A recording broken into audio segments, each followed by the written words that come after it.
നാമത്തിന് മഹത്വം ഉണ്ടാകട്ടെ. ഈ ഒരു വിഷയം സഭയിൽ എടുക്കണമെന്ന് ചുമതലപ്പെട്ട സഹോദരന്മാർ ഒന്നിച്ച് തീരുമാനിക്കുകയുണ്ടായി. അങ്ങനെ തീരുമാനിക്കുന്നതിന് ഒരു പ്രധാനപ്പെട്ട കാരണമുണ്ടായി. നമുക്കറിയാം, നമ്മുടെ സഭയിൽ ഏതാനും ആഴ്ച മുമ്പ് ഏതാനും വ്യക്തികളുടെ സ്നാന ശുശ്രൂഷ നടക്കുകയുണ്ടായി. ആ സ്നാനത്തോടുള്ള ബന്ധത്തിൽ ബൈബിൾ ക്ലാസ് എടുത്തപ്പോൾ ഒരു ജെനുവിൻ ക്വസ്റ്റ്യൻ അവിടെ അവരിൽ നിന്നുണ്ടായി. ടെംപ്റ്റേഷൻസ് വന്നാൽ പാപം ചെയ്യാതെ എങ്ങനെ ജീവിക്കാൻ കഴിയും എന്ന് ഒരു ചോദ്യം. It was A genuine question. ആ ചോദ്യത്തിന് മറുപടി ഒരു വാക്കിൽ പറഞ്ഞു തീർക്കാൻ കഴിയില്ല. എന്നാൽ അത് പറഞ്ഞു. എന്നാൽ ആ ചോദ്യം എന്നോട് ചോദിച്ചപ്പോൾ എൻ്റെ ജീവിതത്തിൻ്റെ പുറകിലോട്ട് ഞാൻ ഇറങ്ങിപ്പോയി. ഞാൻ 1974 രക്ഷിക്കപ്പെട്ടത്. 22 വയസ്സുള്ളപ്പോഴാണ് രക്ഷിക്കപ്പെട്ടത്. ഒരു ബ്രദറൻ കുടുംബത്തിലാണ് ഞാൻ ജനിച്ചു വളർത്തപ്പെട്ടത്. എനിക്ക് രക്ഷിക്കപ്പെടണം എന്ന് അറിയാമായിരുന്നു. നരകത്തിൽ പോകരുത്, സ്വർഗത്തിൽ പോകണം, രക്ഷിക്കപ്പെടണം. ജനുവനായിട്ട് എൻ്റെ മനസ്സിൽ ആ ചിന്തയുണ്ടായിരുന്നു. എന്നാൽ ഞാൻ ആ പ്രായം വരെ രക്ഷിക്കപ്പെടാതെ മനഃപൂർവ്വം മാറി നടന്നു. എന്തിനാ മാറി നടന്നതെന്ന് ചോദിച്ചാൽ, ഒരു ആഗ്രഹം എൻ്റെ മനസ്സിലുണ്ടായിരുന്നു. രക്ഷിക്കപ്പെട്ട് കഴിഞ്ഞാൽ ദൈവത്തെ കളിപ്പിക്കരുത്, ശരിയായ ഒരു ജീവിതം നയിക്കണം, ഒരു വിശുദ്ധ ജീവിതം നയിക്കണം. എന്നാൽ 22 വയസ്സുള്ള എനിക്ക് അത് സാധിക്കില്ല എന്നൊരു ചിന്ത എന്നെ ഭരിച്ചു. എനിക്ക് ദൈവത്തെ കളിപ്പിക്കണമെന്ന് ആഗ്രഹമില്ലാഞ്ഞതുകൊണ്ട് ഞാൻ ഓരോ ദിവസവും പർപ്പസ്ലി തള്ളി നീക്കി. ഞാൻ വിചാരിച്ചു, കുറച്ചുകൂടെ പ്രായം ചെല്ലട്ടെ, വിവാഹമൊക്കെ കഴിയട്ടെ, അതിന് ശേഷം രക്ഷിക്കപ്പെടാം എന്ന് കരുതി. എന്നാൽ ദൈവത്തിൻ്റെ ഉദ്ദേശം അത്ഭുതകരമായി 22 വയസ്സിൽ ദൈവസന്നിധിയിൽ മുട്ടുകുത്തി രക്ഷിക്കപ്പെടാനായിട്ട് ഇടയായി മാറി. അതിൻ്റെ ശേഷമാണ് എനിക്ക് മനസ്സിലായത്, രക്ഷിക്കപ്പെട്ട ശേഷം ഒരു ക്രിസ്ത്യ ജീവിതം എങ്ങനെ നയിക്കാമെന്നും ഈ പറയുന്ന ഭയപ്പെടുന്ന ഒന്നിൻ്റെയും ആവശ്യകതയില്ല എന്ന് എനിക്ക് മനസ്സിലാക്കാനായിട്ട് സാധിച്ചത്. അതുകൊണ്ട് പ്രിയപ്പെട്ട സഭയുടെ ചുമതലപ്പെട്ട സഹോദരങ്ങൾ ഈ വിഷയം ക്ലാസ്സിൽ എടുക്കണമെന്ന് ആവശ്യപ്പെട്ടു. വളരെ സന്തോഷത്തോടെ ഞാനത് ഏറ്റെടുക്കുകയാണ്. ഞാൻ ഈ ക്ലാസ്സിൽ എടുക്കുന്നു. ഇവിടെ ധാരാളം ചെറുപ്പക്കാരും പ്രായമുള്ളവരുമുണ്ട്. എല്ലാ കൂട്ടർക്കും ഒരുപോലെ ഇതാവശ്യമാണ്. ചിലരെങ്കിലും അതിൻ്റെ വാക്യങ്ങളൊക്കെ ഒന്ന് കുറിച്ചെടുത്താലും നന്നായിരിക്കും എന്ന് ഞാൻ ആഗ്രഹിക്കുകയാണ്. വളരെ ദീർഘമായ ഒരു ടോപ്പിക്കാണ്. എന്നാൽ ഞാനതൊരു ഡെനി പറഞ്ഞ പോലെ 3 or 4 ക്ലാസ് കൊണ്ട് തീർക്കാമെന്ന് ആഗ്രഹിക്കുകയാണ്. കാരണം അതിൻ്റെ ഒരുപാട് വശങ്ങളിലേക്ക് ഒക്കെ പോകാതെ ഈ ചോദിച്ച ചോദ്യത്തോടുള്ള ബന്ധത്തിൽ അത്യാവശ്യമായിട്ട് ഒരു വിശ്വാസി മനസ്സിലാക്കിയിരിക്കേണ്ട ആ ഭാഗത്തിലേക്ക് കടന്നു പോകാം എന്ന് ആഗ്രഹിക്കുകയാണ്. ഞാൻ പ്രാരംഭമായി റോമാലേഖനത്തിലേക്ക് കടന്നു വരികയാണ്. എന്നാൽ ഒരു വാക്ക് റോമാലേഖനത്തെക്കുറിച്ച് പറഞ്ഞിട്ട് മുന്നോട്ട് പോകാം. നമ്മൾ ഓർക്കണം, പുതിയ നിയമം രേഖപ്പെടുത്തുമ്പോൾ ദൈവാത്മാവ് 4 സുവിശേഷം, അത് കഴിഞ്ഞ് അപ്പോസ്തലന്മാരുടെ പ്രവൃത്തികൾ, അല്ലെങ്കിൽ 30 വർഷത്തിൻ്റെ സഭാചരിത്രം, ഈ കർത്താവിൻ്റെ ജീവചരിത്രം വരച്ചു കാണിക്കുന്ന സുവിശേഷങ്ങൾക്ക് ശേഷം അത് വച്ചിരിക്കുകയാണ്. അത് കഴിഞ്ഞിട്ട് ഉടനെ ആദ്യം വെച്ച ലേഖനം റോമലേഖനമാണ്. റോമലേഖനം ആദ്യം വെച്ചിരിക്കുന്നതിന് ദൈവത്തിന് ഒരു ഉദ്ദേശമുണ്ട്. റോമലേഖനം പൗലോസ് പല ലേഖനങ്ങൾ രേഖപ്പെടുത്തുന്നത് ആ സഭയിലെ ചില പ്രശ്നങ്ങൾക്ക് പരിഹാരമുണ്ടാക്കാനാണ്. കൊരിന്ത്യ സഭയിലെ പ്രശ്നങ്ങൾ ക്ലോവയുടെ ആളുകൾ നിമിത്തം അറിഞ്ഞ ശേഷം അതിൻ്റെ പരിഹാരത്തിന് വേണ്ടിയാണ് താൻ എഴുതിയ കൊരിന്ത്യ ലേഖനം. ഗലാത്യ ലേഖനം അവിടെ കൃപയോടുകൂടെ നീതിപ്രവൃത്തികൾ കൂടെ വേണം എന്ന് പഠിപ്പിക്കുന്നവർ ഉടലെടുത്തപ്പോൾ അതിനെതിരായി എഴുതിയതാണ് ഗലാത്യ ലേഖനം. അങ്ങനെ ലേഖനങ്ങൾ നമ്മൾ നോക്കുമ്പോൾ ചില തിരുത്തലുകൾക്കും ആവശ്യങ്ങൾക്കും വേണ്ടി എഴുതിയതാണെങ്കിൽ, റോമലേഖനം പൗലോസ് എഴുതുമ്പോൾ ഓർക്കണം, പൗലോസ് സ്ഥാപിച്ച ഒരു സ്ഥലസഭയല്ല. പൗലോസ് റോമൻ സഭ കണ്ടിട്ടില്ല. പൗലോസ് ആ സാമ്രാജ്യത്തിൻ്റെ തലസ്ഥാനമായ റോമിൽ ഉള്ള ക്രിസ്ത്യ സഭയോട് ആ ക്രിസ്തീയ വിശ്വാസത്തിൻ്റെ അടിത്തറകൾ പാകി എഴുതിയ ഒരു ലേഖനമാണ്. ഒരു വിധത്തിൽ പറഞ്ഞാൽ വേദശാസ്ത്രത്തിൻ്റെ 5 പ്രധാനപ്പെട്ട കാര്യങ്ങൾ എടുത്ത് രേഖപ്പെടുത്തുകയാണ്. ഇത്ര കൃത്യമായി അടുക്കും ചിട്ടയോടും കൂടെ ദൈവശാസ്ത്രം 5 ടോപ്പിക് എടുത്ത് എഴുതിയ ഒരു ഗ്രന്ഥം ബൈബിളിലില്ല. മാത്രമല്ല, ഇത് ഈ ആദ്യം കൊണ്ട് വച്ചിരിക്കുന്നത് ലേഖനങ്ങളിൽ ദൈവത്തിൻ്റെ ഉദ്ദേശം അത് വ്യക്തമായി നമ്മൾ പഠിച്ചാൽ ഇങ്ങനെയുള്ള എല്ലാ ടോപ്പിക്കും കവർ ചെയ്യുന്ന ഒരു ബുക്കാണ്. ഞാൻ ഒന്ന് ഓടിച്ച് പറഞ്ഞ് ഞാൻ പോവുകയാണ്. ഈ റോമലേഖനം പഠിക്കാനായിട്ട് ഞാൻ എൻ്റെ ആ ക്ലാസ്സുകൾ യൂട്യൂബിൽ കിടപ്പുണ്ട്. ഒരുപാട് പേരത് കയറി കേൾക്കുന്നുണ്ട്. മാത്രമല്ല, ഈ പുസ്തകം എങ്ങനെ പഠിക്കണമെന്നുള്ളത് ഞാൻ ആദ്യം പഠിപ്പിച്ചു കൊടുത്തു. നമുക്കറിയാം, തിമത്തിയോസിന് പൗലോസ് എഴുതുമ്പോൾ എഴുതി ദൈവവചനത്തെ യഥാർത്ഥമായി പ്രസംഗിക്കാൻ എഴുതിയത് ഇംഗ്ലീഷ് ബൈബിളിൽ വായിച്ചാൽ rightly divide the word of the truth എന്നാണ്. ദൈവവചനത്തെ ശരിക്കും വായിക്കണം. ഒരു ദൈവദാസൻ്റെ കടമയെന്ന് പറഞ്ഞാൽ ദൈവവചനത്തെ യഥാർത്ഥമായി പ്രസംഗിക്കണം. Rightly divide the word of truth.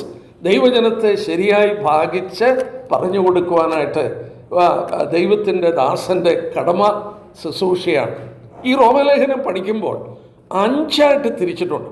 ഞാനതിന് ഒരു 4-5 മിനിറ്റ് കൊണ്ട് ഞാൻ പറഞ്ഞ് അവിടെ അങ്ങ് വിടുകയാണ്. Romans is divided into 5 groups and 5 different theological treatises are dealt by Paul in this epistle. ആദ്യം പൗലോസ് പറയുന്നത്, എൻ്റെ പ്രിയപ്പെട്ടവരെ, ഇതുപോലെ ഞാൻ ഓർപ്പിച്ച പോലെ കണ്ണു തുറക്കുന്ന ഒരു ഗ്രന്ഥമില്ല. റോമലേഖനത്തിൽ ആദ്യം പൗലോസ് എടുക്കുന്നത് പാപത്തെക്കുറിച്ചാണ്. പാപത്തെക്കുറിച്ച് 3-ാം അധ്യായത്തിൻ്റെ ഒരു വാക്യം ഒന്ന് വായിക്കാം. 3-ാം അധ്യായത്തിൻ്റെ 9-ാം വാക്യത്തിൽ, ആകയാൽ എന്ത് നമുക്ക് വിശേഷതയുണ്ടോ? അശേഷമില്ല. യഹൂദന്മാരും യവനന്മാരും ഒരുപോലെ പാപത്തിന് കീഴാകുന്നുവെന്ന് നാം മുമ്പേ തെളിയിച്ചുവല്ലോ. അതായത് റോമലേഖനത്തിൻ്റെ 1-ാം അധ്യായത്തിൻ്റെ 1 തൊട്ട്, ആ ഇൻട്രഡക്ഷനൊക്കെ ഉണ്ട്, 1 തൊട്ട് 3-ാം അധ്യായത്തിൻ്റെ ഏതാണ്ട് 20-ാം വാക്യം വരെ പൗലോസ് അവിടെ രേഖപ്പെടുത്തുന്നത്, അതിൻ്റെ 20-ാം വാക്യം വരെ പറയുന്നത് പാപം 3 കൂട്ടം ആളുകളെ ഒരു കോടതിയിൽ കൊണ്ടുവരികയാണ്. മഹാപാപം ചെയ്ത ആ മനുഷ്യരെ, ബിംബാരാധികളും സ്വർഗഭൂമികളും ദൈവസന്നിധിയിൽ കുറ്റം ചെയ്തവരാണ്. അവർ ശിക്ഷായോഗ്യരാണ്. അതിൻ്റെ ശേഷം 2-ാം അധ്യായത്തിൽ വരുമ്പോൾ അങ്ങനെ ജീവിക്കാതെ ധാർമ്മിക ജീവിതം നയിക്കുന്നവരുണ്ട്. അവരാണ് 2-ാം അധ്യായത്തിൻ്റെ 1-ാം വാക്യത്തിൽ. അതുകൊണ്ട് വിധിക്കുന്ന ഏത് മനുഷ്യനും ഈ പാപം ചെയ്യുന്നവരെ നോക്കി അവരെ വിധിക്കുകയാണ്. അവർ പാപികളാണെന്ന് പറയുന്ന സാൻമാർഗിക ജീവികൾ, അവരും പാപത്തിൻ്റെ കീഴിലാണ്, ശിക്ഷായോഗ്യരാണെന്ന് പൗലോസ് തെളിയിച്ചു. 3-ാമത് 17-ാം വാക്യം, നീയോ യഹൂദനെന്ന് പേർ കൊണ്ട് 3-ാമത് പൗലോസ് കൊണ്ടുവരുന്നത് റിലീജിയസ് ആളുകളെയാണ്. അവിടെ യഹൂദനെ കൊണ്ടുവരുന്നു. അപ്പം നോക്കുക, ലോകത്തിലുള്ള 3 കൂട്ടരെ കൊണ്ടുവരികയാണ്. മഹാപാപത്തിൽ ജീവിക്കുന്ന മനുഷ്യരെ ആദ്യം, അങ്ങനെ ജീവിക്കാതെ ധാർമ്മിക ജീവിതം നയിച്ച മനുഷ്യരെ 2-ാമത് കൊണ്ടുവന്നു, മോറൽ പീപ്പിൾ. 3-ാമത് പൗലോസ് കൊണ്ടുവരുന്നത് മതപരമായ ആചാരങ്ങളിൽ മുഴുകിയിരുന്ന യഹൂദനെയാണ്. എന്നിട്ട് പറയുക, നീതിമാൻ ആരുമില്ല, ഒരുത്തൻ പോലുമില്ല. അടഞ്ഞ ഒരധ്യായം, ആർക്കും രക്ഷയില്ല, രക്ഷിക്കപ്പെടാൻ ഒരു മാർഗമില്ലാതെ മനുഷ്യൻ കിടക്കുമ്പോൾ അതിൻ്റെ 21-ാം വാക്യം ടോപ്പിക്ക് അങ്ങ് മാറുകയാണ്. ഇപ്പോഴോ, ബട്ട് നൗ. ആ 21-ാമത്തെ വാക്യം തുടങ്ങി അതിൻ്റെ 5-ാം അധ്യായത്തിൻ്റെ 11-ാം വാക്യം വരെ എങ്ങനെ രക്ഷിക്കപ്പെടാം എന്ന് പൗലോസ് പറയുകയാണ്. സാൽവേഷൻ, എങ്ങനെ രക്ഷിക്കപ്പെടാം? അവിടെ നോക്കിയാട്ടെ, അതിൻ്റെ 21-ാം വാക്യം, 3-ാം അധ്യായത്തിൻ്റെ 21-ാം, ഇപ്പോഴോ ദൈവത്തിൻ്റെ നീതി വിശ്വസിക്കുന്ന എല്ലാവർക്കും യേശുക്രിസ്തുവിലെ വിശ്വാസത്തിലുള്ള ദൈവനീതി തന്നെ ന്യായപ്രമാണം കൂടാതെ വെളിപ്പെട്ടിരിക്കുന്നു. യാതൊരു നീതിപ്രവൃത്തിയും വേണ്ട, യാതൊരു ന്യായപ്രമാണവും അനുസരിക്കേണ്ട, ദൈവത്തെ പ്രസാദിപ്പിക്കാൻ ഒന്നും ചെയ്യണ്ട. ഇപ്പോഴോ, ബട്ട് നൗ. വിശ്വസിച്ചാൽ മാത്രം മതി. സുവിശേഷം അവിടെ പ്രസന്റ് ചെയ്യുകയാണ്. അവിടെ തൊട്ട് 5-ാം അധ്യായത്തിൻ്റെ 11-ാം വാക്യം വരെ പ്രധാനമായ കാര്യം ഞാനിന്ന് എടുത്തിട്ട് വിടുകയാണ്. അപ്പോൾ 1-ാം അധ്യായത്തിൻ്റെ 1 തൊട്ട് 3-ന്റെ 20 വരെ ലോകത്തിലുള്ള എല്ലാവരും പാപികളാണെന്ന് പൗലോസ് തെളിയിച്ചു. 3-ന്റെ 21 തൊട്ട് 5-ന്റെ 11 വരെ സാൽവേഷൻ, രക്ഷ എന്നുള്ള വിഷയം പൗലോസ് എടുത്തു. ഇനിയുമാണ് നമ്മുടെ വിഷയം. 3-ാമത് പൗലോസ് കൊണ്ടുവരുന്നത് സെപ്പറേഷൻ ഓർ സാങ്ക്ടിഫിക്കേഷൻ. എങ്ങനെ ഒരു വിശുദ്ധ ജീവിതം നയിക്കാം, എങ്ങനെ വേർപെട്ട് ജീവിക്കാം, അത് 5:12 തൊട്ട് 8-ാം അധ്യായത്തിൻ്റെ അവസാനത്തെ വാക്യം, അതായത് 8:39 വരെയുള്ള വാക്യമാണ്. എനിക്ക് തോന്നുന്നു സഭ പഠിച്ചിരിക്കേണ്ട, വിശ്വാസികൾ പഠിച്ചിരിക്കേണ്ട ഏറ്റവും പ്രധാനപ്പെട്ട ഭാഗം ഇവിടമാണ്. അതായത് 5-ാം അധ്യായത്തിൻ്റെ 12 തൊട്ട് 8-ാം അധ്യായത്തിൻ്റെ അവസാനത്തെ വാക്യം വരെ. അവിടെ separation, how to lead a Christian life, എങ്ങനെ ഒരു ക്രിസ്ത്യ ജീവിതം നയിക്കാമെന്ന് അവിടെ തെളിയിക്കുകയാണ്. ബാക്കി ഇവിടെ ഞാൻ പറഞ്ഞിട്ട് വിടാം. ഇങ്ങനെ വന്നപ്പോൾ ഒരു പ്രശ്നം, യഹൂദനും യവനനും ഒരു വ്യത്യാസവുമില്ല. യഹൂദനെ ഇങ്ങനെ തിരഞ്ഞെടുത്തിട്ട് ദൈവം എന്തിനെ തള്ളിക്കളഞ്ഞു? പൗലോസ് പിന്നീടുള്ള 3 അധ്യായം എടുത്തു, 9, 10, 11. ഈ 3 അധ്യായത്തിലും യഹൂദനെ കുറിച്ചാണ് പറയുന്നത്. ഞാൻ തെളിയിക്കാൻ പോകുന്നില്ല, ഞാൻ ഇപ്പോഴും അത് ഒരിടത്ത് എടുത്തതേ ഉള്ളൂ. 9-ാം അധ്യായത്തിൻ്റെ ആദ്യം തൊട്ട് നോക്കിയാൽ 9, 10, 11 ഇതിന് പറയുന്നത് സോവറിറ്റി, ദൈവത്തിൻ്റെ സർവാധിപത്യം. യഹൂദനോട് ഇടപെടുന്നില്ല. അതിനുശേഷം 12-ാം അധ്യായം തുടങ്ങി 16 വരെ എങ്ങനെ ദൈവത്തെ സേവിക്കാം, how to serve God, glorification, എങ്ങനെ ദൈവത്തെ സേവിക്കാം. അങ്ങനെ അവിടെ 12-ാം അധ്യായം തുടങ്ങുമ്പോൾ നിങ്ങളെ തന്നെ ഒരു യാഗമായി, ജീവിക്കുന്ന യാഗമായി അർപ്പിക്കുക. യാഗപീഠത്തിൽ കൊടുത്ത ശേഷം അവിടെ ദൈവമാണ് തീരുമാനിക്കുന്നത് ഈ യാഗത്തെ കൊണ്ട് എന്ത് ചെയ്യണം. പിന്നീട് കൃപാവരങ്ങൾ അവിടെ പറയുന്നു.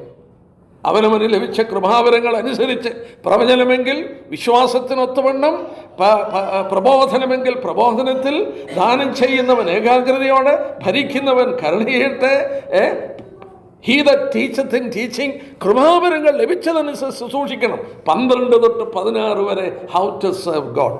ഞാനവിടെ നിർത്തുന്നു, നമ്മുടെ വിഷയത്തിലേക്ക് വരാൻ പറയുകയാണ്. ഈ റോമലേഖനത്തിൽ നിന്ന് കുറേയേറെ കാര്യങ്ങൾ നമ്മൾ പഠിക്കുന്നവരും ഒരു കട്ടിയുള്ള ബുക്കാണെന്ന് തോന്നുന്നു. അല്ല, ഇത് വളരെ ലളിതമായി മനസ്സിലാക്കാൻ സാധിക്കും. ഒന്നുകൂടെ ഞാൻ പറയട്ടെ, പൗലോസ് ആദ്യം കൊണ്ടുവരുന്നത് മനുഷ്യനെല്ലാം പാപികളാണ്. രണ്ടാമത് കൊണ്ടുവരുന്നത് പാപികൾക്ക് എങ്ങനെ രക്ഷിക്കപ്പെടാം, ന്യായപ്രമാണത്തിൻ്റെ പ്രവൃത്തിയില്ലാതെ, apart from the law, without any good works, God will justify every sinner. മൂന്നാമത്, അങ്ങനെ നീതീകരിക്കപ്പെട്ടവർ ദൈവസന്നിധിയിൽ എങ്ങനെ വേർപെട്ട് ജീവിക്കണം, എങ്ങനെ ഒരു ഹോളി ലൈഫ് നയിക്കണം. അതിന് ശേഷം അത് കഴിയുമ്പോൾ സോവറിറ്റി, ദൈവത്തിൻ്റെ സർവാധിപത്യം. ഒരു യഹൂദനോട് ദൈവം ഇടപെടാതെ മാറ്റിയിട്ടിരിക്കുന്നു. അവസാനം 12 തൊട്ടുള്ള അധ്യായം ഹൗ ടു സെർവ് ഗോഡ്, ദൈവത്തെ എങ്ങനെ സേവിക്കണം. ഈ ഡിവിഷൻ ഈ റോമലേഖനത്തിൻ്റെ മുന്നിലൊന്ന് എഴുതി വെച്ചാലും വേണ്ടില്ല. ഞാൻ രക്ഷിക്കപ്പെട്ട 75 ഡോക്ടർ ഹോമർ ഡങ്കൻ എന്ന് പറയുന്ന ഒരു പ്രസിദ്ധനായ സ്കോളറാണ് എന്നെ ഈ വിധത്തിൽ ബൈബിൾ പഠിപ്പിച്ചത്. ഞാൻ മർത്തോമക്കാരുടെ ഇടയിൽ നവജീവോദയത്തിൽ പോയി അദ്ദേഹം വന്ന് ക്ലാസ് എടുക്കുന്നു എന്നറിഞ്ഞ് അവിടെ പോയി താമസിച്ച് രക്ഷിക്കപ്പെട്ട് അധികം ദിവസം അതിനു മുമ്പ് അദ്ദേഹം ആ ക്ലാസ്സുകൾക്ക് വേണ്ടി ഞാൻ അവിടെ പോയി താമസിച്ച് പഠിച്ചു. അന്ന് he taught me how to study Bible. അന്ന് പഠിപ്പിച്ച താൻ പറഞ്ഞു തന്നതാണ്, നമ്മൾ ഇങ്ങനെ ഡിവൈഡ് ചെയ്ത് വേണം ബൈബിൾ പഠിക്കാൻ. ഈ ബുക്കിൻ്റെ ഡിവിഷൻ ഞാനൊന്ന് പറഞ്ഞു. ഞാനിനി അതിൻ്റെ ഡീറ്റെയിലേക്ക് പോകുന്നില്ല, നമുക്കതിന് സമയമില്ല. കാരണം ഞാൻ ഓർപ്പിച്ചു 3-4 ക്ലാസ്സുകൾ കൊണ്ട് ഈ ടോപ്പിക്ക് എനിക്ക് എടുക്കണം. അപ്പോൾ നമ്മൾ റോമലേഖനത്തിൽ 3-ാമത്തെ പോർഷനാണ് സെപ്പറേഷൻ അല്ലെങ്കിൽ വേർപാട്, എങ്ങനെ ഒരു വിശുദ്ധ ജീവിതം നയിക്കണം. അതിൽ 8-ാം അധ്യായത്തിൽ ഒരു വാക്യം നമുക്ക് വായിക്കാം. Chapter 8 versus 4. Chapter 8 and versus 4. ജഡത്തെ അല്ല ആത്മാവിനെ അത്ര അനുസരിച്ച് നടക്കുന്ന നമ്മിൽ ന്യായപ്രമാണത്തിൻ്റെ നീതി നിവർത്തിക്കേണ്ടതിന് തന്നെ. ജഡത്തെ അല്ല ആത്മാവിനെ അത്രേ അനുസരിച്ച് ജീവിക്കുന്ന നമ്മിൽ. Either you can follow prompting of the flesh or you can follow prompting of the spirit and your life will be depending upon it. എങ്ങനെ ഒരു വിശുദ്ധ ജീവിതം നയിക്കാം? ന്യായപ്രമാണത്തിൻ്റെ നീതി നിവർത്തിക്കുകയാണ്.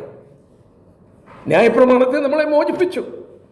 7-ാം അധ്യായത്തിൻ്റെ റോമലേഖനം 7-ാം അധ്യായം 7-ാം അധ്യായത്തിൻ്റെ ആദ്യത്തെ 6 വാക്യങ്ങൾ നമ്മൾ ന്യായപ്രമാണത്തിനുള്ളവരല്ല, നമ്മളെ അതിൽ നിന്ന് വിടുവിച്ചു. പൗലോസ് ഒരു എക്സാമ്പിൾ കൊണ്ടുവരുന്നു. ഭാര്യ ഭർത്തൃബന്ധം, ഭർത്താവ് ജീവിച്ചിരിക്കുന്നിടത്തോളം കാലം ഭാര്യ ഭർത്താവിനോട് ബന്ധപ്പെട്ടിരിക്കുകയാണ്. അത് ന്യായപ്രമാണവും മനുഷ്യനുമായിട്ടുള്ള ബന്ധമാണ്. ന്യായമായി അനുസരിപ്പാൻ കടംപ്പെട്ടിരിക്കുന്നു. എന്നാൽ അനുസരിക്കാൻ വയ്യ. എന്നാൽ ഞാൻ മരിച്ചിട്ട് വേറെ ഒരുവനാകുന്നു. ന്യായപ്രമാണത്തിൽ നിന്ന് മോചിപ്പിക്കപ്പെട്ടു. നമ്മൾ 4-ാം വാക്യത്തിൻ്റെ അവസാനം, 7-ന്റെ 4-ാം വാക്യത്തിൻ്റെ അവസാനം ന്യായപ്രമാണ സംബന്ധമായി മരിച്ചിരിക്കുന്നു. 6-ാം വാക്യത്തിൻ്റെ അവസാനം നാം ന്യായപ്രമാണത്തിൽ നിന്ന് ഒഴിവുള്ളവരായിരിക്കുന്നു. സോ ഒരു വിശ്വാസിയെ സംബന്ധിച്ച് ഈ പ്രമാണങ്ങൾ അനുസരിച്ച് ജീവിക്കാനല്ല പറയുന്നത്, കൽപ്പനകളെ അനുസരിക്കാനല്ല പറയുന്നത്.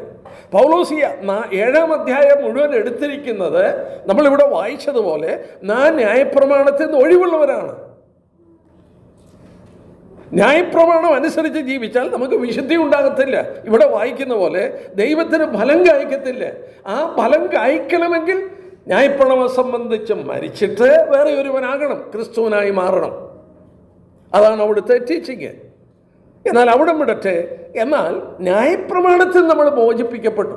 നാം രക്ഷിക്കപ്പെടാൻ, നീതീകരിക്കപ്പെടാൻ ന്യായപ്രമാണം അനുസരിക്കേണ്ട. പക്ഷേ രക്ഷിക്കപ്പെട്ടവരിൽ നിന്ന് ന്യായപ്രമാണത്തിൻ്റെ നീതി ദൈവം ആഗ്രഹിക്കുന്നു. What is it? എന്താണത്? പഴയ നിയമത്തിൽ വ്യഭിചാരം ചെയ്യരുത്. പുതിയ നിയമത്തിൽ വരുമ്പോൾ സ്ത്രീയെ മോഹിക്കരുത്. ആ മോഹമാണ് ആ വ്യഭിചാരത്തിലേക്ക് കടന്നു പോകുന്നത്. സഹോദരനോട് കോപിച്ചാൽ കൊലപാതകൻ, പഴയ നിയമത്തിൽ കൊലപാതകം ചെയ്താൽ കൊലപാതകൻ. ഈ കോപമാണ് അങ്ങനെയുള്ള ഒരു ആക്റ്റിലേക്ക് നയിക്കുന്നത്. ന്യായപ്രമാണത്തിൻ്റെ നീതി നമ്മളിൽ നിവർത്തിക്കാൻ ആഗ്രഹിക്കുകയാണ്. Ethics of the law. ഒരു കാര്യം കൂടെ ഞാൻ പറഞ്ഞു പോകട്ടെ. ദൈവം നമ്മളോട് ഒരു കാര്യം ചെയ്യാൻ പറയുമ്പോൾ there is all the provision. അത് ചെയ്യാൻ വേണ്ടിയുള്ള എല്ലാ പ്രൊവിഷനും ദൈവം തന്നിരിക്കും. ദൈവം നമ്മളോട് വിശുദ്ധരായി ജീവിക്കാൻ പറയുമ്പോൾ ദൈവം അതിനുള്ള മാർഗം കൂടെ തന്നിരിക്കും. ഒരിക്കലും എനിക്ക് അസാധ്യമായതൊന്നും ചെയ്യാൻ ദൈവം പറയത്തില്ല. എനിക്ക് ചെയ്യാൻ കഴിയുന്നത് ചെയ്യുവാൻ ദൈവം ആവശ്യപ്പെടുകയുള്ളൂ. നമ്മൾ ഇവിടെ നോക്കുക. ഇനിയും നമ്മുടെ വിഷയത്തിലേക്ക് നമ്മൾ കിടക്കുകയാണ്. ഇച്ചിരൂടെ അകത്തോട്ട് കയറി ചിന്തിക്കാൻ പോവുകയാണ്. നോക്കുക, രക്ഷിക്കപ്പെട്ട എല്ലാ ദൈവമക്കളിലും 2 ക്യാരക്ടർ ഉണ്ടെന്നുള്ളത് അവർ മനസ്സിലാക്കും. പൗലോസ് ഈ 7-ാം അധ്യായത്തിൽ തന്നെ 7-ാം അധ്യായത്തിൻ്റെ 7 തൊട്ടുള്ള വാക്യങ്ങൾ എടുക്കുമ്പോൾ പൗലോസോട് പറയുന്നുണ്ട്. എല്ലാം എടുക്കുന്നില്ല. 17-ാം വാക്യം നോക്കട്ടെ. ആകയാൽ അതിനെ പ്രവർത്തിക്കാൻ ഞാനല്ല, എന്നിൽ വസിക്കുന്ന പാപം. 20-ാം വാക്യം, ഞാനല്ല, എന്നിൽ വസിക്കുന്ന പാപം. അപ്പോൾ ദൈവമക്കളിൽ പാപം വസിക്കുന്നുണ്ട്. Sin is inside me. എന്നിൽ പാപമുണ്ട്. പൗലോസ് പറയുന്നു, എനിക്ക് നന്മ ചെയ്യാൻ ആഗ്രഹമുണ്ട്, പക്ഷേ ചെയ്തു പോകുന്നത് ഞാൻ അറിയാതെ ചെയ്തു പോവുകയാണ്. എന്നിൽ വസിക്കുന്ന പാപമാണ് എന്നെ അത് നടത്താൻ പ്രേരിപ്പിക്കുന്നത്. ഞാൻ ഇച്ഛിക്കാത്തത് ചെയ്യുകയാണ്. ഇവിടെ നമ്മൾ പൗലോസ് പറഞ്ഞു കണ്ടോ, എന്നിലെന്ന് വെച്ചാൽ എന്നിൽ നന്മയില്ല, എന്നിൽ പാപം വസിക്കുന്നുണ്ട്. എന്നിൽ വസിക്കുന്ന പാപമെന്ന് 2 പ്രാവശ്യം അവിടെ എടുത്തു പറഞ്ഞിട്ടുണ്ട്. അപ്പോൾ ഇനി നമുക്ക് എഫേസ്യ ലേഖനത്തിലേക്ക് വരാം. ഈ റോമലേഖനത്തിലേക്ക് നമ്മൾ ഇടയ്ക്കിടയ്ക്ക് വരേണ്ടി വരും. എഫേസ്യ ലേഖനത്തിലേക്ക് വരാം. അവിടെ കുറച്ചുകൂടെ ക്ലിയറായിട്ട് നമ്മളെ ഇത് പറഞ്ഞു തരുന്നു. എഫേസ്യ ലേഖനം 4-ാം അധ്യായത്തിൻ്റെ 22 തൊട്ടുള്ള വാക്യം വായിക്കാം. Ephesians chapter 4 verses 22 to 24. There you find a believer who is truly born again has two nature. 2 character അവനിലുണ്ട് എന്ന് മനസ്സിലാക്കും. നോക്കാം 22 തൊട്ടുള്ള വാക്യം. മുമ്പിലത്തെ നടപ്പ് സംബന്ധിച്ച് ചതിമോഹങ്ങളാൽ വഷളായി പോകുന്ന പഴയ മനുഷ്യനെ ഉപേക്ഷിച്ച് നിങ്ങളുടെ ഉള്ളിലെ ആത്മാവ് സംബന്ധിച്ച് പുതുക്കം പ്രാപിച്ച് സത്യത്തിൻ്റെ ഫലമായി നീതിയിലും വിശുദ്ധിയിലും ദൈവാനുരൂപമായി സൃഷ്ടിക്കപ്പെട്ട പുതിയ മനുഷ്യനെ ധരിച്ചുകൊള്ളുവീൻ. അവിടെ നോക്കി, നമ്മളിൽ പഴയ മനുഷ്യനുണ്ട്. 2, ഒരു പുതിയ മനുഷ്യനുണ്ട്. ഈ 2 മനുഷ്യന്മാരെയും വിശേഷിപ്പിച്ചിട്ടുണ്ട്. There is an adjective along with that. ഈ പഴയ മനുഷ്യൻ്റെ സ്വഭാവം എന്താണ്? പഴയ മനുഷ്യനെ കുറിച്ച് പറയുമ്പോൾ ചതിമോഹങ്ങളാൽ വഷളാക്കി കളയും. ലസ്റ്റ് നമ്മളെ പാപത്തിലേക്ക് കൊണ്ടുവരും. പാപം ചെയ്യാൻ നമ്മളെ ഇടയാക്കി മാറ്റും. ആ പഴയ മനുഷ്യനിലുള്ള ലസ്റ്റ്, ഞാൻ രക്ഷിക്കപ്പെടുന്നതിന് മുമ്പുണ്ടായിരുന്ന എൻ്റെ ആ ക്യാരക്ടർ. എന്നാൽ പുതിയൊരു മനുഷ്യനെ ദൈവം തന്നു. ആ മനുഷ്യൻ്റെ സ്വഭാവം എന്നാ? നീതിയിലും വിശുദ്ധിയിലും ദൈവ അനുരൂപമായി സൃഷ്ടിക്കപ്പെട്ട പുതിയ മനുഷ്യനാണ്. ഒരു പുതിയ മനുഷ്യൻ. നമ്മൾ നോക്കുക, രക്ഷിക്കപ്പെട്ട ദൈവമക്കൾക്ക് ഉള്ളൂ ഇങ്ങനെ ഈ സ്വഭാവം. രക്ഷിക്കപ്പെടാത്ത ഒരാൾക്ക് ഇങ്ങനെ ഒരു പ്രശ്നമില്ലേ? പറഞ്ഞില്ലേ, സ്നാനപ്പെടുമ്പോൾ ഒരു സ്ഥാനാർത്ഥി ചോദിച്ചത് എന്തുകൊണ്ടാണ്? ഇതാണ് കാരണം. എല്ലാ ദൈവമക്കളിലും 2 ക്യാരക്ടറുണ്ട്. ഒരു പഴയ മനുഷ്യൻ്റെ സ്വഭാവമുണ്ട്, ഒരു പുതിയ മനുഷ്യൻ്റെ സ്വഭാവമുണ്ട്. ഈ പഴയ മനുഷ്യനെ ദൈവം റിഫൈൻ ചെയ്യുന്നില്ല. ഈ പഴയ മനുഷ്യനെ ഇല്ലാതാക്കുന്നില്ല. ഈ പഴയ മനുഷ്യൻ നമ്മൾ കർത്താവിനെ കണ്ടുമുട്ടുന്നത് വരെ നമ്മളിലുണ്ടായിരിക്കും. കണ്ടുമുട്ടുന്നത് വരെ, നമുക്ക് രൂപാന്തരം സംഭവിക്കുന്നത് വരെ ഈ പഴയ മനുഷ്യൻ നമ്മളിൽ ഉണ്ടായിരിക്കും. ആ പഴയ മനുഷ്യൻ, ഉദാഹരണമായിട്ട് പഴയ മനുഷ്യൻ, എഫേസ്യ ലേഖനം 2-ാം അധ്യായത്തിൻ്റെ 3-ാം വാക്യം നോക്കി. അവരുടെ ഇടയിൽ നാം എല്ലാവരും മുമ്പേ നമ്മുടെ ജഡമോഹങ്ങളിൽ നടന്ന് ജഡത്തിനും മനോവികാരങ്ങൾക്കും ഇഷ്ടമായത് ചെയ്തും കൊണ്ട് മറ്റുള്ളവരെ പോലെ പ്രകൃതിയാൽ കോപത്തിന് മക്കളായിരുന്നു. പഴയ മനുഷ്യന് മോഹങ്ങൾക്കും ജഡത്തിൻ്റെ ഇഷ്ടങ്ങൾക്കും ഒക്കെ അധീനനായി ജീവിച്ചിരുന്നു. അങ്ങനെ ജീവിച്ചിരുന്നു. ഇവിടെ നമ്മൾ വായിക്കുമ്പോൾ ആ പഴയ മനുഷ്യൻ്റെ സ്വഭാവം അതാണ്. ചതിമോഹങ്ങളാൽ വഷളാക്കി കളയും. അവനെ ജീവിക്കാൻ അനുവദിച്ചാൽ ചതിമോഹങ്ങളാൽ വഷളാക്കി കളയും. എന്നാൽ നമ്മളിലൊരു പുതിയ നേച്ചറുണ്ട്, ഒരു പുതിയ നേച്ചർ. ആ പുതിയ നേച്ചറ് നമ്മളെ പുതുതായി സൃഷ്ടിച്ചപ്പോൾ, when I was created in Christ Jesus, when I have become a newborn person, I had a different character. എനിക്ക് അന്ന് വരെ ഇല്ലാതിരുന്നൊരു സ്വഭാവം എന്നിലുണ്ടായി. ദൈവ അനുരൂപമായി സൃഷ്ടിക്കപ്പെട്ട ഒരു പുതിയ മനുഷ്യൻ. ഇനിയും നമ്മൾ താഴോട്ട് നോക്കാം. ഈ പുതിയ മനുഷ്യനെന്ന് പറഞ്ഞാൽ ക്രിസ്തുവിൻ്റെ ക്യാരക്ടറാണ്. എന്നാൽ ഒരു കാര്യം പ്രത്യേകം ഓർക്കുക, ഇത് രണ്ടും കൂടെ എപ്പോഴും കോൺഫ്ലിക്റ്റാണ്.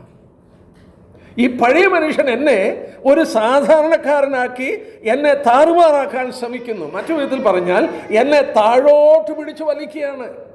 He will try to make me an ordinary person. എന്നെ ഒരു വെറും സാധാരണക്കാരൻ. അതാണ് പൗലോസ് കൊരിന്ത്യ സഭയെ നോക്കി ചില വിശ്വാസികളെ കുറിച്ച് നോക്കിയിട്ട് പറഞ്ഞു, നിങ്ങൾ ജഡികരാണ്.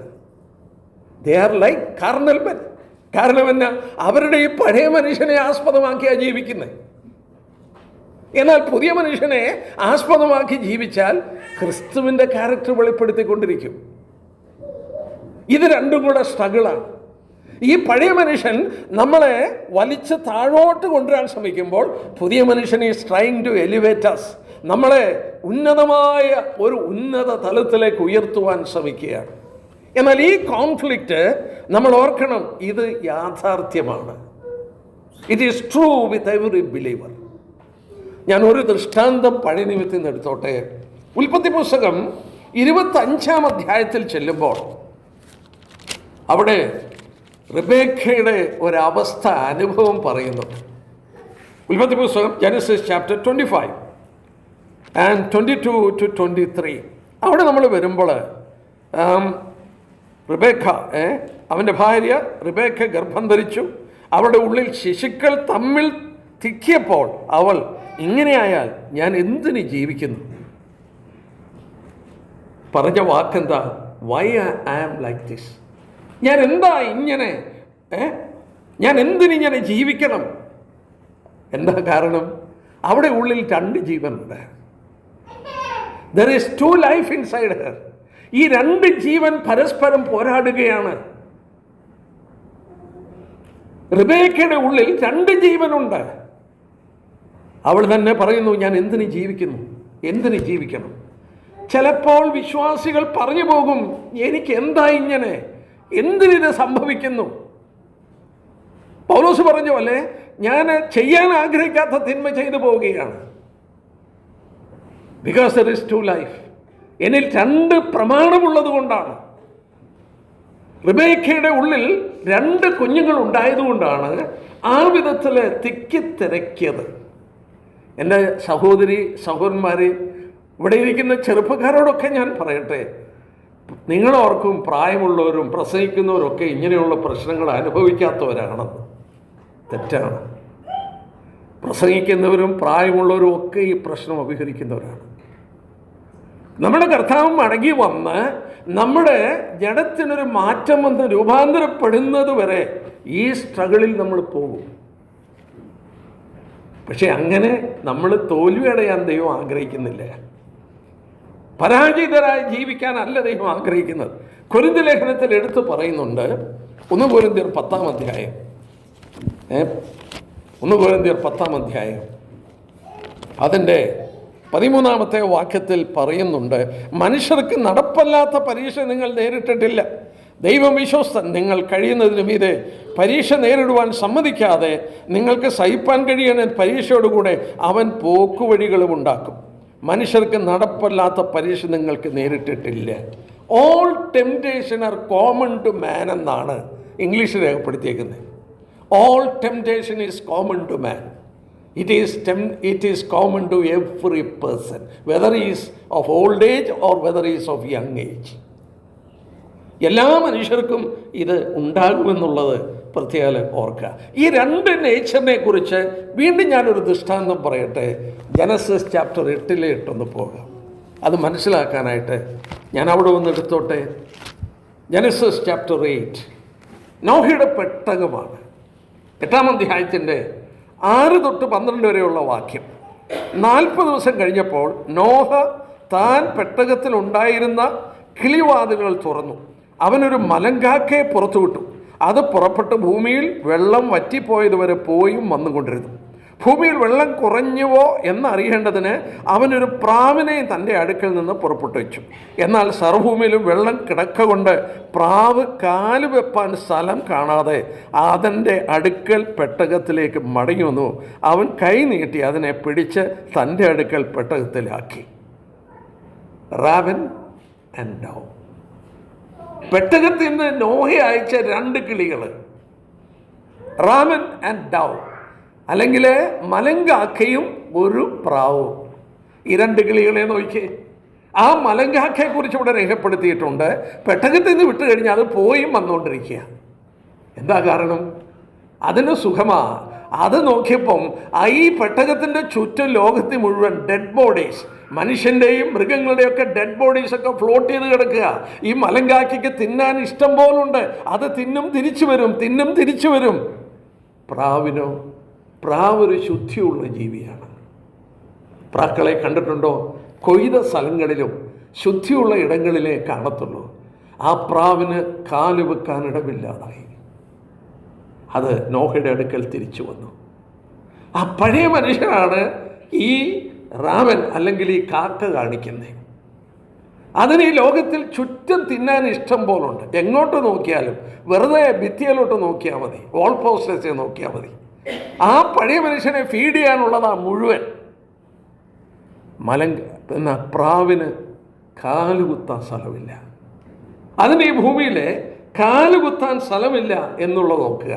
ഈ 2 ഈ പക്ഷികളെ പെട്ടകത്തിൽ കാണുന്നത് വാസ്തവത്തിൽ നമ്മുടെ ഉള്ളിൽ നടക്കുന്ന ഈ 2 മനുഷ്യരുടെ പോരാട്ടത്തിൻ്റെ ചിത്രമാണ്. ആ പഴയ മനുഷ്യനെ പോഷിപ്പിക്കുന്നതാ മുഴുവൻ. ഇൻ്റർനെറ്റ് ഒന്ന് ഓൺ ചെയ്ത്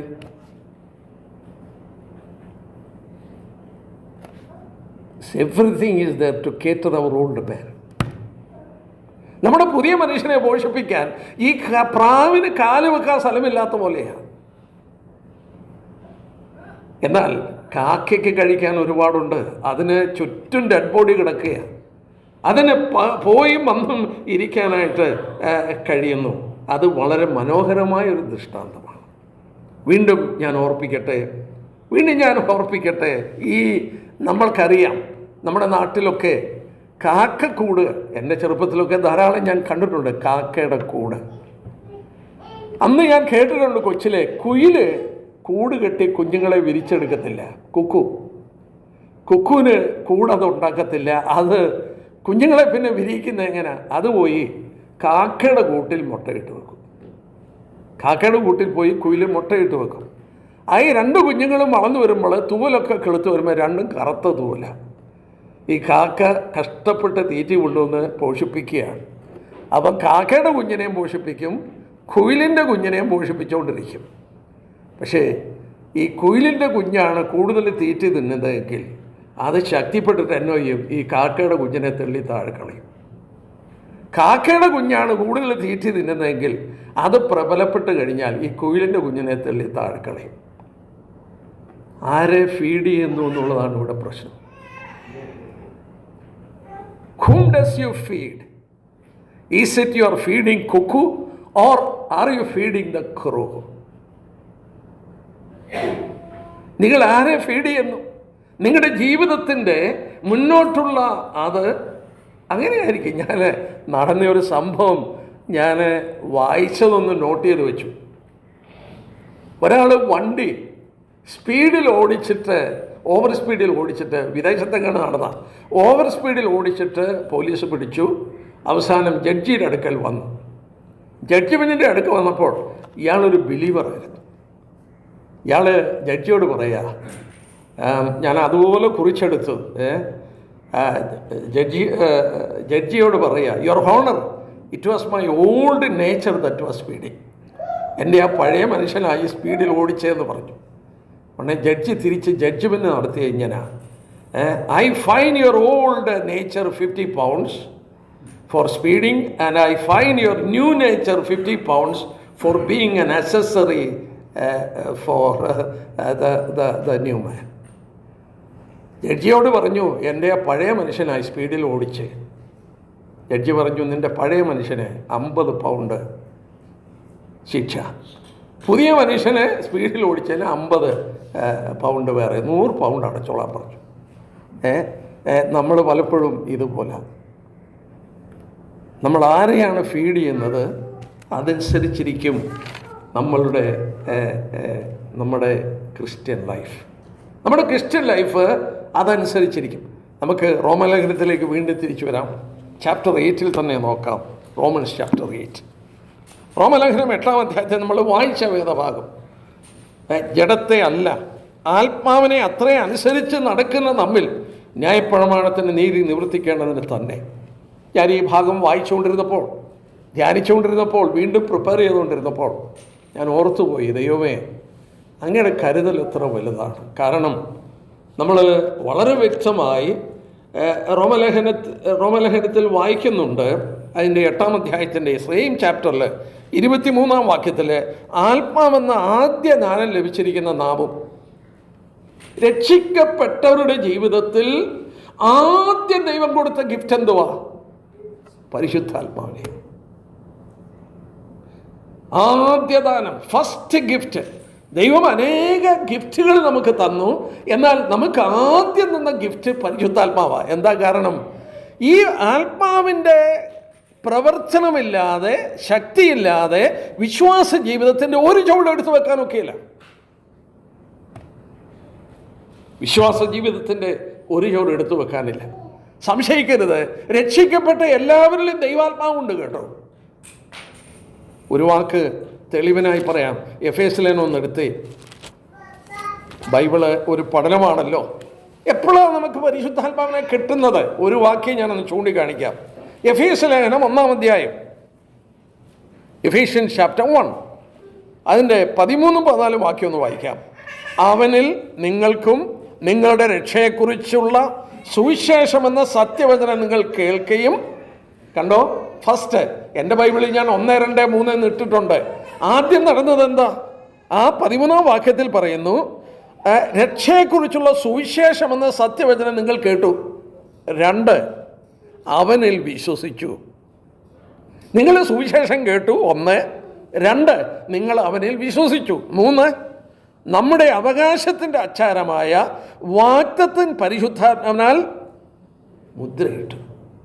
3 സ്റ്റെപ്പാണ്. സുവിശേഷം കേട്ടു, വിശ്വസിച്ചു, ആത്മാവിനാൽ മുദ്രയിട്ടു. ഇവിടെ ഇരിക്കുന്ന എല്ലാ ദൈവമക്കളും രക്ഷിക്കപ്പെട്ടവരാണോ? നിങ്ങൾ സുവിശേഷം കേട്ടു, ആ കർത്താവിൽ വിശ്വാസമർപ്പിച്ചു, ആ വിശ്വാസമർപ്പിച്ച നിമിഷത്തിൽ ആത്മാവിനാൽ മുദ്രയിട്ടു. ഇതിനിടയ്ക്ക് വേറെ ഒരു പരിപാടിയില്ല. പരിശുദ്ധാത്മാവിനെ കിട്ടുക എന്ന് പറഞ്ഞാൽ it is not the second blessing, രണ്ടാമത്തെ ബ്ലെസ്സിങ് ഒന്നുമല്ല. ആ പരിശുദ്ധാത്മാവിനെ കിട്ടാൻ വേണ്ടി നമ്മൾ വേറെ ഒന്നും ചെയ്യണ്ട. ദൈവം നമുക്ക് ദാനം, ഗിഫ്റ്റ് എന്നാണ്. ആദ്യം തരുന്ന ഗിഫ്റ്റ് ആത്മാവിനെയാണ്. ദൈവം എന്തിനായി ആത്മാവിനെ തന്ന്? തൃത്വത്തിൽ മൂന്നാമനാണ്. ആലോചിച്ച് നോക്കിയേ, പിതാവും പുത്രനും പരിശുദ്ധാത്മാവും. വെരി ഗോഡ്, ദൈവം തന്നെ. ആ ദൈവം ഇറങ്ങി വന്ന് എൻ്റെ ഉള്ളിൽ വസിക്കുകയാണ്. ഈ വാക്യങ്ങൾ നിങ്ങൾ ശ്രദ്ധിച്ചോ? ഇവിടെയൊക്കെ നോക്കിയാൽ കാണാം, സ്പിരിറ്റ് എന്ന് ഉപയോഗിച്ചിരിക്കുന്ന ക്യാപിറ്റൽ എസ് ആണ്. പരിശുദ്ധാത്മാവിനാണ് അത് പറഞ്ഞിരിക്കുന്നത്. ഈ റോമലേഖനം 8-ാം അധ്യായത്തിൻ്റെ 4-ാം വാക്യത്തിൽ ജഡത്തെ അല്ല, ആത്മാവിനെ അത്ര അനുസരിച്ച് നടക്കുന്ന നമ്മൾ ന്യായപ്രമാണത്തിൻ്റെ നീതി അല്ലെങ്കിൽ വിശുദ്ധ ജീവിതം. അപ്പോൾ വിശുദ്ധ ജീവിതത്തോടുള്ള ബന്ധത്തിൽ ഞാൻ ചെയ്യേണ്ട ഒരു കാര്യം കൂടെ, ഞാൻ ഈ ഒരു കാര്യം കൂടെ 2 വേദഭാഗത്തിൽ നിന്ന് ചൂണ്ടിക്കാണിക്കാം. പഴയ നിയമത്തിൽ നമ്മൾ കടന്നു ചെല്ലുമ്പോൾ വായിക്കാൻ നേരമില്ല, ഞാൻ പറഞ്ഞു പോകാം. നിങ്ങൾ ഉൽപ്പത്തി 21:10, ജനസിസ് ചാപ്റ്റർ 21 ആൻഡ് വേഴ്സസ് 10 അവിടെ എടുക്കുമ്പോൾ 2 മക്കൾ ഒരു കുടുംബത്തിൽ,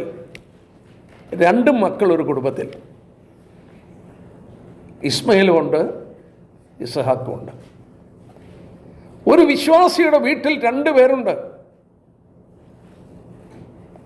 ഇവർ 2 പേരും കൂടെ വളരത്തില്ല. ഈ 2 കുഞ്ഞുങ്ങൾ ഒരു വീട്ടിൽ വളരത്തില്ല. ദൈവം എന്താ പറഞ്ഞത്? പരിഹാരം എന്താ പറഞ്ഞേ? Cast out. ആ ഇസ്മയേലിനെ പുറത്തു കളയാൻ പറഞ്ഞു. ഒരു കരുണയും കാണിച്ചില്ല. Cast him out. അവിടെ പറയുന്നു പുറത്തു കളയുക എന്നാണ് എഴുതിയിരിക്കുന്നത്. Genesis 21 verses 10. This is the same thing God has asked us to do. There is 2 personality in us. There is an old man and there is a new man. Old man is trying to pull us down and new man is trying to elevate us. And the Lord has asked what to do with the old man and what to do with the new man. നമുക്ക് നോക്കാം, 2 വാക്യം നോക്കാം. Ephesians chapter 4. എഫീഷ്യൻസിൽ നിന്നും കൊലോസ് ലേഖനത്തിൽ നിന്നും നമുക്ക് 2 വാക്യം വായിക്കാം. 2 പ്രാവശ്യമായിട്ട് വായിക്കാം. അതുകൊണ്ട് ആദ്യം എഫേസ്യ ലേഖനം 4-ാം അധ്യായത്തിൻ്റെ എഫീഷ്യൻസ് ചാപ്റ്റർ 4 വേഴ്സസ് 22 നമുക്ക് എന്നിട്ട് അവിടെ നമ്മൾ വായിച്ചതാണ്. എന്താ വായിച്ചത്? ആ പഴയ മനുഷ്യനെ ഉപേക്ഷിക്കണം. Put him out, cast him out. ഇസ്മയേലിനെ വീട്ടിൽ നിന്ന് പുറത്താക്കണം. ഇസ്മയേൽ ജഡത്തിൻ്റെ പ്രതീകമാണ്. അവൻ ഈ വാഗ്ദത്ത സന്തതിയായ ഇസാക്കിനോട് കൂടെ വളരാനൊക്കില്ല. ഈ വാക്യത്തിൽ തിരിച്ചു വരണം. കൊലോസ്യർ 3:9 കൂടെ നോക്കിയാട്ടെ. കൊലോസ് ലേഖനം 3-ാം അധ്യായത്തിൻ്റെ 9-ാം വാക്യം. കൊലോസ്യർ 3:9 എന്താ പറയുന്നത്? അവിടെയും വായിക്കുന്നു, അന്യോന്യം ഭോഷ്ക് പറയരുത്, നിങ്ങളുടെ പഴയ മനുഷ്യനെ അവൻ്റെ പ്രവൃത്തിയോടുകൂടെ ഉരിഞ്ഞു കളയുക. Puttu him out. അവനെ പുറത്തു കളയണം, അവനെ ഉരിഞ്ഞു കളയണം. 2 വേദഭാഗത്തിലും ദൈവജനത്തോടൊരു കാര്യം പറയാം, ഈ പഴയ മനുഷ്യനെ ഉരിഞ്ഞു കളയണം, പുതിയ മനുഷ്യനെ എന്നോ ചെയ്യണം. ഈ 2 ഭാഗത്തും നമുക്ക് നോക്കാം. എഫേസ്യർ 4:24, എഫേഷ്യൻസ് ചാപ്റ്റർ 4 വേഴ്സ് 24. സത്യത്തിൻ്റെ ഫലമായി നീതിയിലും വിശുദ്ധിലും ദൈവാനുരൂപമായി സൃഷ്ടിക്കപ്പെട്ട പുതിയ മനുഷ്യനെ ധരിച്ചുകൊള്ളുവീൻ. Put him on. പുതിയ മനുഷ്യനെ നിങ്ങൾ ധരിക്കണം. ഇനി എഫേസ്യ ലേഖനം നോക്കാം. 3-ാം അധ്യായത്തിൻ്റെ 10-ാം വാക്യം നോക്കിയാട്ടെ. 3:10, തന്നെ സൃഷ്ടിച്ചവൻ്റെ പ്രതിബിംബ പ്രകാരം പരിജ്ഞാനത്തിനായി പുതുക്കം പ്രാപിക്കുന്ന പുതിയ മനുഷ്യനെ ധരിച്ചുകൊള്ളുവീൻ. അപ്പോൾ ഒരു കാര്യം ഷുവറാണ്, പുതിയ മനുഷ്യനെ ധരിക്കണം. എന്നിട്ട് ഇവിടെ പറഞ്ഞ വാക്ക് നോക്കിയാട്ടെ. തന്നെ സൃഷ്ടിച്ചവൻ്റെ അവിടെ വായിക്കുന്നുണ്ട്,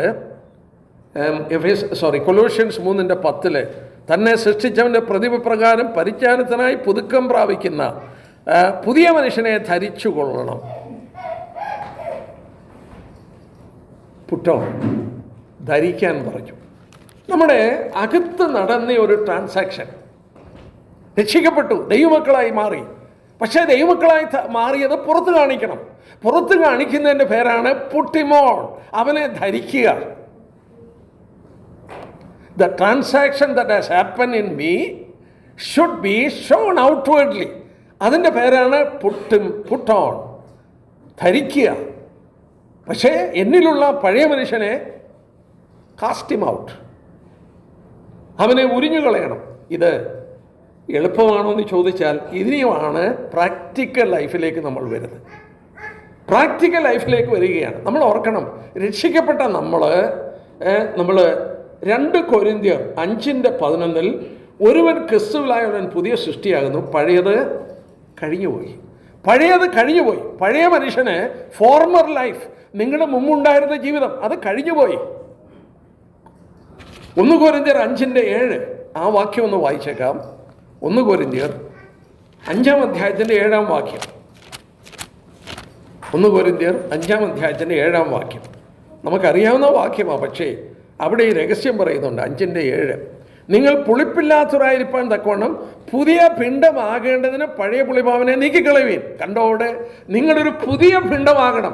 U should become a new lump. In order to become a new lump, remove that old. In order to become the new lamb, remove that old. പഴയ മനുഷ്യനെ ഉരിഞ്ഞു കളയണം, പുതിയത് ധരിക്കണം. നിങ്ങളിൽ നടന്ന ട്രാൻസാക്ഷൻ്റെ ഫലമായി ദൈവ അനുരൂപമായി ഒരു ക്യാരക്ടർ അകത്തുണ്ട്. ആ ക്യാരക്ടർ ധരിക്കണം. ഇനി ഒന്നുകൂടെ നമുക്ക് വിശദമായി ഈ വാക്യം കൂടെ നോക്കി ഞാൻ നിർത്താനായിട്ട് നോക്കാം. റോമലേഖനം 13-ാം അധ്യായം എടുത്താട്ടെ. ഈ ചിന്തയോടുകൂടെ നമുക്ക് പോകാം. റോമലേഖനം 13-ാം അധ്യായത്തിൻ്റെ 14-ാമത്തെ വാക്യം. Romance chapter 13 verses 14. എന്താ അവിടെ വായിക്കുന്നത്? കർത്താവായ യേശു ക്രിസ്തുവിനെ ധരിച്ചുകൊള്ളുവീൻ, മോഹങ്ങൾ ജനിക്കുമാറി ജഡത്തിനായി ചിന്തിക്കരുത്. ഇമീഡിയറ്റ്ലി പറഞ്ഞ വാക്ക് കണ്ടോ? ഇമീഡിയറ്റ്ലി പറഞ്ഞ തന്നെ, മോഹങ്ങൾ ജനിക്കുമാറി ജഡത്തിനായി ചിന്തിക്കരുത്. ചതി മോഹങ്ങളാൽ വഷളാക്കിക്കളയും പഴയ മനുഷ്യൻ. ഈ പഴയ മനുഷ്യനെ ഫീഡ് ചെയ്യുന്നത് ലസ്റ്റാണ്, മോഹമാണ്. ഇവിടെ വായിക്കുന്നുണ്ടോ? മോഹങ്ങൾ ജനിക്കുമാറി ജഡത്തിനായി ചിന്തിക്കരുത്. ഞാൻ പ്രിയ ഡെനി ഇംഗ്ലീഷ് പാട്ട് പാടിയപ്പോൾ, ടൈം ടു ബി ഹോളി എന്നുള്ള പാട്ട് പാടിയപ്പോൾ ഞാൻ ആ ലാസ്റ്റ് സ്റ്റാൻസ് വീണ്ടും എടുത്തു നോക്കി. അതുകൊണ്ടായി പാട്ട് പുസ്തകം എടുത്തുകൊണ്ട് ഇങ്ങനെ വന്നത്. Each thought and each temper beneath his control, thus led by the Spirit to fountain of love. നമ്മുടെ ചിന്തകളും നമ്മളുമായിട്ടാണ് ബന്ധപ്പെട്ടിരിക്കുന്നത്. How to lead the Christian life, a holy life. മോഹങ്ങൾ ജനിക്കുമാറി ജഡത്തിനായി ചിന്തിക്കരുത്. ഒരു വാക്യം കൂടെ അതോട് ചേർത്ത് വായിച്ചത്, സദൃശവാക്യം 4, പ്രോവർബ്സ് ചാപ്റ്റർ 4. നമുക്ക് അടുത്ത ക്ലാസ്സിൽ ഇത് ഡീറ്റെയിൽ ആയിട്ട് നോക്കാം. Proverbs chapter 4 verses 23. സകല ജാഗ്രതയോടും കൂടെ നിന്റെ ഹൃദയത്തെ കാത്തുകൊള്ളണം, ആ ജീവന്റെ ഉത്ഭവം അതിൽ നിന്നാണ്. Keep your heart with all diligence, for out of it springs the issues of life. കുറിച്ചു വെച്ചോ കേട്ടോ. മനസ്സിലെ തെറ്റായ ചിന്തകൾ വെച്ച് പുലർത്തിയിട്ട് ഒരു വിശുദ്ധ ജീവിതം നയിക്കാൻ കഴിയില്ല. അകം വിശുദ്ധമാണെങ്കിൽ മാത്രമേ പുറം വിശുദ്ധമാകത്തുള്ളൂ. നിങ്ങൾക്കറിയാമോ, സദൃശവാക്യം തന്നെ 23:7 ഒരു വാക്യമുണ്ട്. 23:7 അവൻ തന്നെ മനസ്സിൽ കണക്ക് കൂട്ടുന്ന പോലെയാണ്. ഇംഗ്ലീഷിൽ അങ്ങനെയല്ല. For as a man thinketh in his heart, so is he.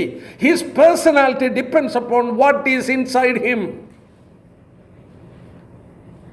Oh young people, even old people, your personality and my personality depends upon what is inside me. എൻ്റെ ഉള്ളിലുള്ളതിനെ ആസ്പദമാക്കിയാണ് എൻ്റെ വ്യക്തിപരമായ ജീവിതം. For as a man thinketh in his heart, so is he. അതുകൊണ്ട് സദൃശവാക്യം 4:23 പറഞ്ഞു, വിത്ത് all diligence, എല്ലാ ഡെലിജൻസിലും സകല ജാഗ്രതയോടും കൂടെ എന്തോ ചെയ്യണം? എൻ്റെ ചിന്തകളെ സൂക്ഷിക്കണം. ലോകം എന്താ ചെയ്യുന്നത്? നമ്മൾ കണ്ടു, പെട്ടകത്തിൽ നിന്ന് കാക്കയെ പുറത്തു വിട്ടപ്പോൾ മലങ്കാക്കയ്ക്ക് തിന്നാൻ ചുറ്റും കിടപ്പുണ്ട്. നമ്മുടെ പഴയ മനുഷ്യനെ പോഷിപ്പിക്കാൻ ചുറ്റുമുണ്ട്. നിങ്ങളൊന്ന് ഇൻ്റർനെറ്റ് ഓൺ ചെയ്യുക, നിങ്ങളുടെ കയ്യിലിരിക്കുന്ന വാട്സപ്പ് ഒന്ന് ഓൺ ചെയ്യുക. Oh young people, let me remind you, what you feed will become strong. ആ പഴയ മനുഷ്യനെ പോഷിപ്പിച്ചാൽ, ഞാൻ ഓർപ്പിച്ച പോലെ, ആ കാക്കയുടെ കൂട്ടിൽ നിന്ന് കുക്കുവിനെ തള്ളി താഴെ കളയും. ഇവിടെ നമ്മൾ വായിച്ചത് കണ്ടോ? മോഹങ്ങൾ ജനിക്കുമാറി ജഡത്തിനായി ചിന്തിക്കരുത്. ചതി മോഹങ്ങളാൽ വഷളാക്കി കളയും പഴയ മനുഷ്യൻ. We are responsible. ഞാൻ അടുത്ത ക്ലാസ്സിൽ എടുത്തോളാം. We are responsible for our thoughts. എൻ്റെ ചിന്തകൾക്ക് ഞാൻ ചുമതലക്കാരനാണ്. എൻ്റെ മനസ്സിൽ കൂടെ എന്തോ കടന്നു പോകണമെന്ന് ഞാനാ തീരുമാനിക്കേണ്ടേ.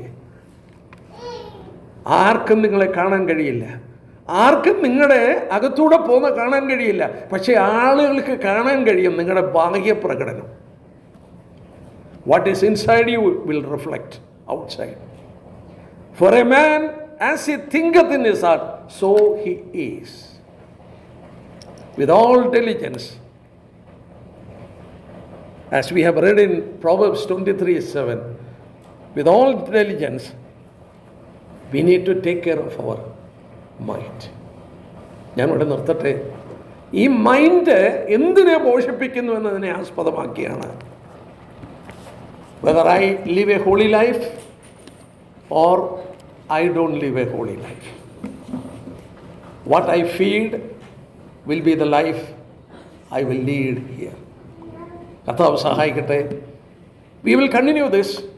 ഇപ്പോൾ പറഞ്ഞ കാര്യങ്ങൾ അടുത്ത ആഴ്ച കുറച്ചുകൂടെ ഡീറ്റെയിൽ ആയിട്ട് ചിന്തിക്കാം. കരുണയുള്ള ദൈവം നമ്മളെ സഹായിക്കട്ടെ. ഓർക്കുക, എപ്പോഴും there is two personality in me, my old man and my new man. Old man, അവനെ വളർത്താൻ മോഹങ്ങൾ ഉണ്ടാക്കരുത്. എൻ്റെ ചിന്തകളെ ഞാൻ സൂക്ഷിക്കണം. ഞാൻ അതിനെ ഫീഡ് ചെയ്താൽ ഞാൻ വെറും ഒരു ജഡിക മനുഷ്യനെ പോലെ ഈ ഭൂമിയിൽ ജീവിക്കും. I want to be spiritual. I want to have a holy life. My new man should be fed. കർത്താവ് നമ്മളെ സഹായിക്കട്ടെ. അവൻ്റെ വലിയ നാമം മഹത്വപ്പെടട്ടെ.